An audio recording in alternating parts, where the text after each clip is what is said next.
Hey, what's up you guys? How's it going? It's Papa, and today I'm going to be showcasing you guys my live twin sprite runic deck profile that I have been playing for the current format. And of course, as always, you already know that this deck is a lot of fun. Now, a majority of the time, this deck is going to be more fun for you than for your opponent because, of course, a lot of people don't like runic cards, but I do. I know I did a poll about a couple weeks ago. It might be even longer by this point because I know I did it sometime around the ban list, and I do apologize that I haven't brought you guys a sprite update, mainly because I haven't been playing it as much as I would have liked to. I've been mainly focusing on Horus, and of course we have the voiceless archetype that is coming out around YCS Vegas time, so I wanted to be focusing on those decks as opposed to this deck. But I still think this deck is a lot of fun. I still think it's very good for this format. There's not really a whole lot of people that like to play Sprite anymore, and it kind of makes me sad because I still think this deck is very good. I mean, don't get me wrong, there's definitely better options that you could play this format. Fire King. On fire! But at the same time, I think we're just going to go ahead and showcase the deck because it's been a while since I've shown Sprite on the channel. I know you guys may be sick of it, but you know, I respectfully don't care. Starting off for the main deck, of course, we are on 3 of the All-Star himself, 3 copies of Sprite Blue, and then we are on 1 copy of Sprite Jet, 1 copy of Sprite Red, 1 copy of Sprite Carrot, and the 1 Sprite Starter for our Sprite lineup. You don't really need too many Sprite names in the deck if you are playing the Runic build, especially if you are playing it with another engine being the Live Twins. I think that this lineup is actually just fine. I was originally playing as Smashers, but I decided to take the Smashers out mainly because the card alone doesn't do anything for you, and I wanted to make sure that every opening hand you have in this deck is something that can play. Mainly anytime you have 2 level 2s, it's the same as it's always been. You basically have full Sprite combo. I just felt playing a card like Sprite Smashers was very unnecessary, mainly because since you are playing a Runic build, you don't need that extra banish. Don't get me wrong, the non-target banish is very nice, but at the same time, this lineup is just fine. I haven't really missed too many other names. I mean, I've debated on putting in a second Jet if I was going to play the Smashers, but that was just too many cards. I tried to keep the deck close to 40. The deck is 41, but I'll get into that at the very end of the main deck, but we'll get into that a little bit later. That's going to go ahead and do it for the Sprite lineup. So it's probably the smallest Sprite lineup I've ever played. It's only 7 cards, no more, no less. For our Live Twins, we are on, of course, 3 copy of Live Twin Lilla. This is one of the main stars of the show. We are also on 3 copies of Kiss Kill. It's basically the same thing as Lola for those that don't know. Pink summons blue, blue summons pink, blue also summons this pink, being Live Twin Kiss Kill Frost. As well as the Frost, we are also playing the 1 copy of Sunny Snitch to search any of the additional names. Now, I am keeping the lineup of all of the engine pieces a little bit smaller, but that's because I wanted to play more Runic cards in this deck. So I am opting to only play the 1 Frost, 1 Sunny Snitch, and I think that's a good lineup. I'm playing more Live Twin names as opposed to playing more Sprite names, mainly because these are what basically gets your deck going. Being able to start off with one of these as your main normal summons, and then having the additional Sprite name to play off of that is very good. I still just like what these cards do. I mean, granted, now that Unchained isn't as popular in the format, this deck does get to be able to pop off a little bit more since they do rely on destruction with their pop effects, but the cards are really good. I still feel like that this engine is very strong, but that's going to go ahead and do it for the Live Twin component. It is 8 names, no more, no less. And probably my favorite cards in the game right now. That was a little bit sloppy. 2 copies of Runic Fountain, 3 of Just the Tip, 3 copies of Flashing Fire, and then we are on 3 Freezing Curses. This should be the exact same lineup that you're used to seeing. 3 Slumber, 3 Destruction, and then I wanted to go ahead and also include that we are playing 2 additional names, being Dispelling and Smiting Storm. So this is definitely the most Sprite name, or wow. So this is definitely the most Runic names I've ever played in a deck before, mainly because I wanted to make sure that I had as many Runic names as possible. I wanted to be able to open up multiple Runic cards every turn. You should ideally be opening up about 2 to 3 Runic cards every turn 1. I believe that's the correct math. Don't get me wrong, I could be wrong about that, but let's hope that I'm not. The good thing that I like about these 2 is that after games 1 and games 2, if you don't need them, you can always side them out for other options in the side deck, just depending on the matchup, of course. But they do a lot. Don't get me wrong, I mean, they all do a lot. But I do like this engine. I do like this amount of Runic names in the main deck. I feel like it's been just fine. I don't really see the need to play any more. Like, you don't need Golden Droplet. You definitely don't need Runic Allure. People that play that, stop. It is garbage. Trust me, you will thank me later. That's going to go ahead and do it for the Runic lineup. Again, it's just not too much to explain for the Runics because you're probably so used to seeing this on my channel already.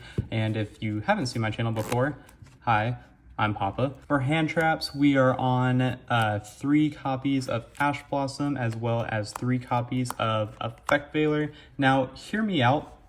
This could be anything else in the deck if you wanted to. I opted to play a couple of extra hand traps mainly because it's very die roll dependent in this format. I mean, that's granted how Yu-Gi-Oh! Is past Tengu format, I guess. I played extra hand traps in this list mainly because you're not always guaranteed to go first, which should be a given at this point. I wanted to make it to where every game 1 I had any kind of interruption as possible, whether it was during my own turn, whether it was during my opponent's turn, whatever it may be. I felt this was better than playing like 3 Ash and like 3 Talents or Thrust. I just felt like having the extra effect negation, mainly because you're drawing cards during your opponent's turn with the Live Twin and Evil Twin cards, is very good. So I just wanted to have as many forms of interruptions as possible. And then if you open up too many of these, of course, you can always discard them for Hugin, whatever it may be. So that's it for non-engine. I just felt like these were fine. Didn't really need to play around with anything else, I guess. But that's it for the non-engine. This is totally optional. My deck is 41 cards right now. Granted, you could easily cut the deck to 40, but I am playing 1 copy of Hyperia, mainly because there will be times where you open up either all the Live Twins in your deck or you open up all the Sprite cards in your deck, and there's times where you just don't even draw a Runic name. So basically, this is your extra summon off of Gigantic, depending on your opening hand. So if you don't have any Live Twin cards and you're just opening up like Sprites and like Runic cards, then you can always summon this off of Gigantic. I don't play Sprint in the extra deck, so you definitely wouldn't be summoning one of the Live Twins, making Sprint, sending the other name, whatever it may be, to get your play going like that. But I felt Hyperia was fine. Again, it's the 41st card, so you can either play this or not, but I do like siding it out after games 2 or games 1, whatever it may be. But that's going to do it for the deck. It is 41 cards. Again, no more, no less. Unless you want to make it 40, you totally can by just cutting the Hyperia or taking out like one of the lesser Runic names if you wanted to. But again, it is all preference, but I like this deck, so whatever your preference is probably wrong. Moving on to the extra deck, I'm just going to breeze through it because it's not really anything too crazy. I mean, it's basically just stuff that you're used to seeing in my other past list. We play 2 Hugin, 1 Gary. It's 2 Kiss-A-Kill and 2 Lilla. I don't really see the need to play additional names this format. If you looked at one of my previous twin builds, I don't think I was playing Runic cards with it, but I was like maxing out on these with 3 Prosperity. But you basically don't need to do that anymore. I think 2 and 2 is fine. We play 1 Trouble Sunny, we play 1 Little Knight, 1 Masquerena, 1 Dark Charmer, 1 Muckracker. This is mainly the reason why you don't need to play a third of either of these, because Muckracker is basically the third of each one, depending on your hand. 1 Nightmare Griffin, 1 Gigantic, and 1 Typhon. I feel like this is just very self-explanatory. If you wanted to, you could easily cut the Nightmare Griffin for something else, but I like having another option depending on what the opponent is playing, to where if you already use your Little Knight, you could use like Masquerena to go into Griffin, or you can just do the simple Masquerena Little Knight. I basically just wanted to have like extra options in the extra deck. I was thinking about Unchained Abomination. That is also a really strong card that you could play, but again, with Fire King being in the format where they rely on destruction, I just figured it's probably best to just stay away from Abomination and just go with like a form of negation instead. So that's it for the extra deck. It is 15 cards. Again, no more, no less. I'll just quickly glance over the side deck. It's nothing too crazy. This is just what I've been using. 3 rare Droll Lockbirds, mainly because Rarity Collection 2 Electric Boogaloo just got announced, so we are going to be upgrading these to Ultimate Rares when they come out. So be on the lookout for that, I guess. We are playing 3 DD Crow. This could be, again, anything else. This is just for testing right now.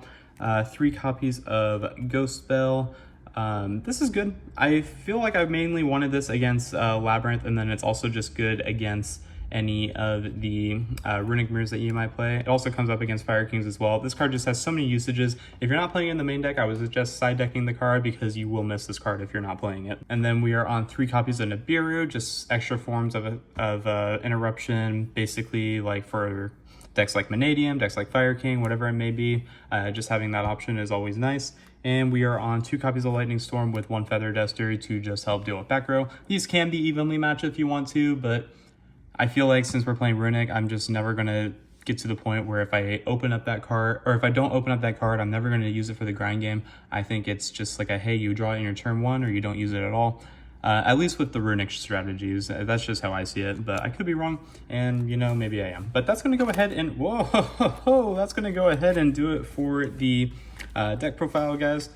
I really hope you enjoyed this list. Sorry, this was just a little bit sloppier than what I'm used to doing. I actually never do it like that, so we're not going to do that again. But yeah, guys, I really hope you enjoyed the deck. I still think it's very fun, this format. I think it just has so many good usages. It's really reliant. I mean, I've had these cards for what feels like forever, and they're still extremely playable. It hasn't been touched on the ban list in any way, shape, or form. If anything, we did get an extra copy of Starter, but I don't really mind too much because I only play 1. I mean, granted, I was playing 2 even when the card was at 3, but you know, it's fine. I think just the deck the way it is really good. I suggest you guys to try it. Let me know what else you guys want to see. I want to make this our year. Let's go ahead and try to get to 3,000 subscribers soon. But until next time, guys, this has been Papa, and I will catch you all in my next video.